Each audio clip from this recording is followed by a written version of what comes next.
પંચમહાલ જિલ્લાના મોરવા હડફ તાલુકામાં આવતીકાલે 26 એપ્રિલના રોજ યોજાનારી સ્થાનિક સ્વરાજ્યની ચૂંટણી માટે વહીવટીતંત્ર સંપૂર્ણપણે સજ્જ થયું છે। તાલુકાની 24 તાલુકા પંચાયત અને 5 જિલ્લા પંચાયત બેઠકો માટે કુલ 165 મતદાન મથકો ઊભા કરવામાં આવ્યા છે, જે પૈકી 40 મથકો સંવેદનશીલ અને અતિ સંવેદનશીલ જાહેર કરાયા છે। આજે પોલીસ બંદોબસ્ત વચ્ચે પોલિંગ સ્ટાફને ઈવીએમ અને અન્ય સામગ્રી સાથે 139 ખાનગી વાહનો દ્વારા રવાના કરવામાં આવ્યા છે। ભયમુક્ત વાતાવરણમાં મતદાન કરી શકે તે માટે એક ડીવાયએસપી, એક પીઆઈ અને 4 પીએસઆઈ, 185 હોમગાર્ડ જવાનો સહિત ચુસ્ત બંદોબસ્ત ગોઠવી દેવાયો છે।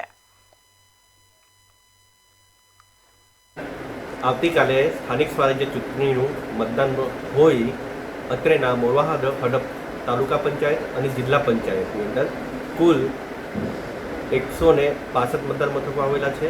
165 મતદાન મથકોમાં 165 presiding officer, assistant presiding officer, 20 zonal છે, 139 આપણા રૂટ છે અને ટોટલ કુલ મતદારો 1,36,000 મતદારો કાલે વોટિંગ કરશે, જેમાંથીને 66,000 મહિલા મતદારો છે અને 69,000 પુરુષ મતદારો છે।